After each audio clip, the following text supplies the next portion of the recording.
Hey, welcome in, everybody. Welcome in. I've brought a very special guest with me. It was too much. Hayes is not here to counterbalance the absolute value that this man was bringing to SSG. You boys done him dirty out there. Yeah, it was a really solid game. I thought they were playing decently.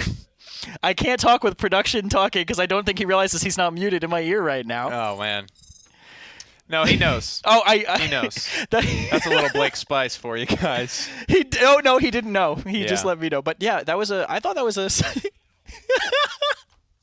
that was a really solid game. I think from my team, me and you. Yes, yeah, fantastic play for them on map 1. I think they really turned it around from being down 3-0. Yeah. But I think we kind of figured out the draft as the game was going on, and I think it showed. It kind of looked that way from where we were sitting as well. Even taking some risks as well. Sadak plays the Ruckus. SSG get the fat W over Kanga Esports. But now it's time for Na'Vi versus Penta. I mean, Na'Vi, a team everyone's very scared of right now. Not first seed in this event, but through the grapevine, it sometimes feels that way. Yeah, I mean, well, look at their last performance versus NIP. It's a game that started super, super dominant, then it almost looked like NIP switched strats to save face.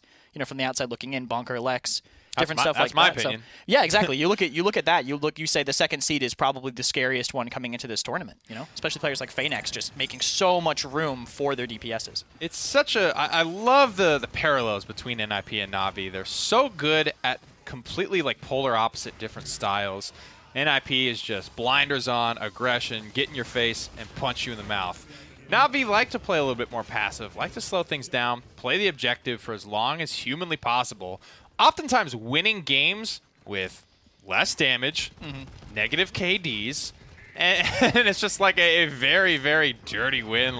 They do all the little things right to be able to get those Ws. Phoenix is a big part of that.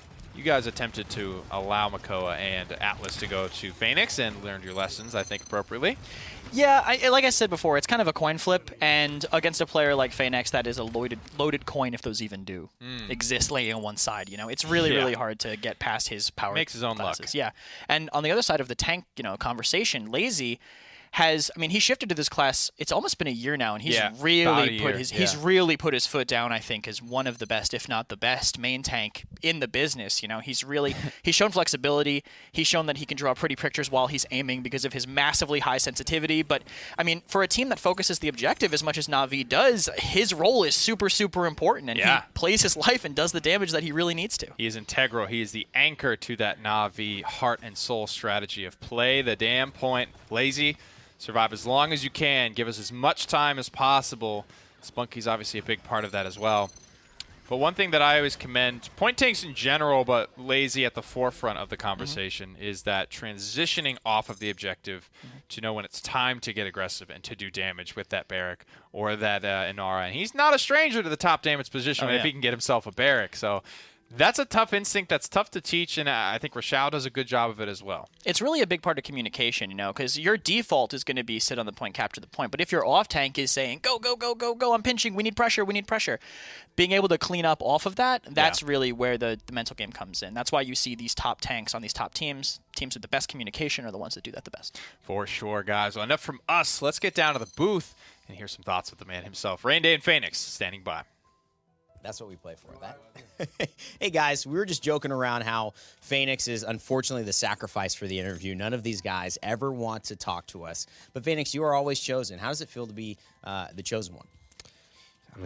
What can I say? If my team chooses me, then I will step up to the plate every time. I feel like that is a bigger metaphor than what is actually occurring, although it's just this. In-game, a lot of times your team chooses you to make some big plays for them as well. So what kind of weight do you feel on your shoulders heading into this matchup? Obviously, it's a team you guys know, great players on the other side. What's your thoughts going into this? I think it's going to be a fun set because we do scrim each other a lot, whether it's on bad servers or not in Europe. At least we get to scrim. So I'm glad that they are still in Europe. So when we are back home, we get some practice, and now we can see how it goes on stage. Listen, we love Mike sitting in the corner. We already talked about you smiling, waving. You got your penguin over there. But it's a full Na'Vi, and that is something that has been so hard to find throughout the season. What is the impact that hopefully you guys can have in this tournament? Do you expect now that the full roster is here, this is yours to lose, essentially? If we start off strong here, then definitely this is our tournament to win. All right, well, strong statement here from Phoenix. You can go back and sit down now. Congratulations on just accepting the interview. We'll go ahead and talk to Penta in just a sec. Penta have proven themselves to be a very scary team, but it's these types of matchups that really put into perspective, how good these Premier League teams can be. You look at what Penta did to that play-in bracket and potentially what might happen to them here against Na'Vi. I mean, what NIP did to Sour Team was really a statement win. I think Na'Vi, if you want to be the favorite to win this tournament, come out and look like the favorite to win this tournament. Yeah, absolutely. And I think they will, personally. If they were against any other team, maybe they could get caught off guard by a draft. But, I mean, as we saw in the last PML-PPL matchup, NIP kind of looked like they had Sour Team figured out, and I have a feeling that's going to be pretty much the same thing across the board this game. Definitely. Penta, a very scary team with maybe not as much proven in the past, but I think with more to prove in this matchup in particular. Na'Vi never underestimate anyone. That's really one of their strengths, I think. They never really, say, we're going to steamroll this opponent and it's going to be is what it is. They come from like the third place territory in their origin story, so they know how to lose, and that has led to them knowing how to win as hard and as consistently as they do.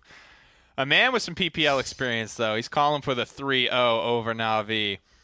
Expectations, I think, appropriately managed here for Penta. He probably won't be running over Na'Vi 15-0 on a Bomb King.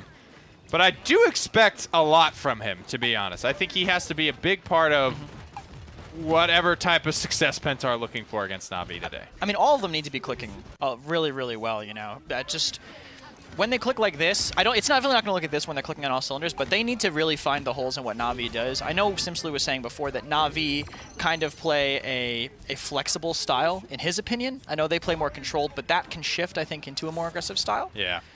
Way easier than going hyper aggro can become control. So it's going to have to be a lot on if they figure out what Na'Vi's going to do in the draft and if they can adapt to their own draft. Xentra. Got some good time, I think, boot camp with the squad. Yes. Has looked good so far.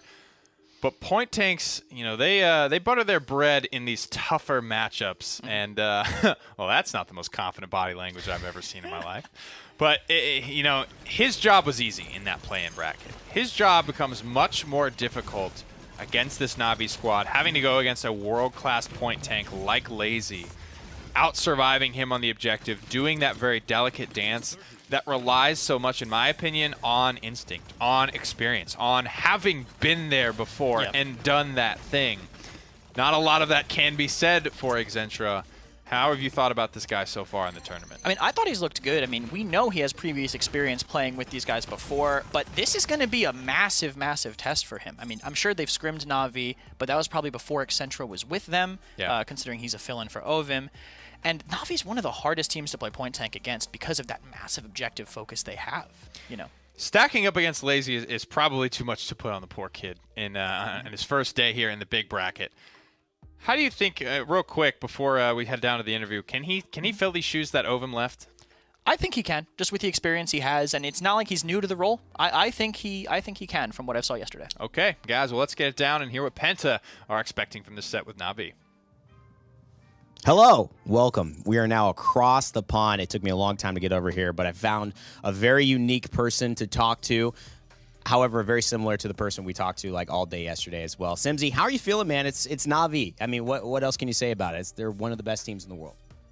They're scary. They are scary. Any ways to follow up on that? I think they're a very scary team. Either way, like we could have played against NIP or Na'Vi. Both are really strong, as I mentioned yesterday. I think, hopefully, that the set today will be a 3-2 for us. Ooh. But spicy. They are a scary team, so it will be a close set, nevertheless. Let me dig deeper into the scary. What is so scary about them? And now that they have their full roster, feel free to point anybody out. What are you worried about the most in your matchup against them? Well, I could definitely say today is going to be Creatives versus me, the entire match. I think we're going to be 1v1ing each other. And depending on who comes out on top of that, those 1v1s will crown the victory, pretty much. And I think it's easy enough and said, because I think the scariest player is Phoenix on that roster, because he just knows how to make so much space. Right? His tank play is so scary, it's just simply because he does so much. it's so difficult to deal with anything he plays. It's like Diggy you know. Yeah. That same level of play, it's just so hard to do it. Simsy, you know, we want to wish you the best. We're going to get this game started. Don't want to take too much time away, but as he said himself, 2 LAN MVPs, 1 here at the building, 1 at HRX going to be going up, and the winner will decide who wins these sets. Let's send it back to the desk. Get ready to go. Guys, you know, Na'Vi versus Penta is not going to be an easy road for Penta. Na'Vi not wanting to underestimate some of these players either. I think there's really something there. I like the way Simslo actually summed that up. Creatives versus him. Now, feel free to disagree, but at times, Mutu feels like he can play at a higher level than Creatives, but can also fall very much below him. I feel like Creatives is that more consistent performer, and he's really going to show up on every single day and has been having a good last couple of weeks. I agree that, but I think he's also shown both in-game and just to the studio period to play his games. He has showed up. Can't disagree with that. He's definitely showed up more than Mutu. No, I'm agreeing, but I'm saying that I think Creatives also does have that pop-off potential, even with the consistency. I think he definitely has days that are above what Mutu has shown at one of his peaks, but his floor is way more consistent, I think, than his. And I think it actually has to do with the fact that he talks more than Mutu. When you're communicating a little less, it's harder for your plays to all work out, all seem like they're you know, synergizing. If you make a call, your team partially falls up, it's going to look better. Bright Marsh is the first map. Ice Mine's gone. Frog Isle, Ghost, Frozen Guard, Out of My Face, Timber Mill. Hell nah. Penta bans out.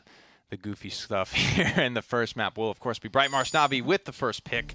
And to kind of harp on that communication point that you just made a little bit more, who's like the quietest person on your team that you sort of listen to in game? Or does everyone, I mean, obviously, I think everyone has a little bit of a skewed perspective on your team because they're Portuguese, right? English isn't their native language. They're not talking a ton in the tongue that we are going to be understanding. But amongst each other, are they all relatively, you know, free-flowing, communicative? Yeah, on practice, sometimes it's a little less, but on match day, it's a very, very active communication environment, I think. Na'Vi clearly showing that they have definitely played against Penta before. I think banning out Pip from Simslu, something that he has shown a lot of proficiency on through PML. Absolutely, and I think Na'Vi even having to really put creatives there, but I feel like that happened because Tenor, right? If it's almost like Eevee. It's like everyone needed to have an Eevee player because she was just so strong, and some teams, yours included, just abusing people with the character. And then it happened with Pip. It's like NIP just abusing people with this Pip, and if you don't find a way to deal with it,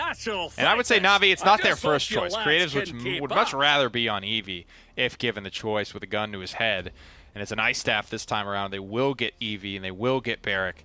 Na'Vi off to a good start. I don't think part of it is just like not knowing how to counter it. I think it's just not wanting to play around it. Like, it's not their first choice. Yeah, maybe you counter it, you win like Scrim 4-3, and you're like, wow, that sucked. Can we never play against that Pip's again, a pain please? in the ass, dude. Yeah. With Moxie 5 too. Thank the Lord that is, you know, going down to 30% because you're like, oh, we got it. Just kidding, Lamau. Just kidding.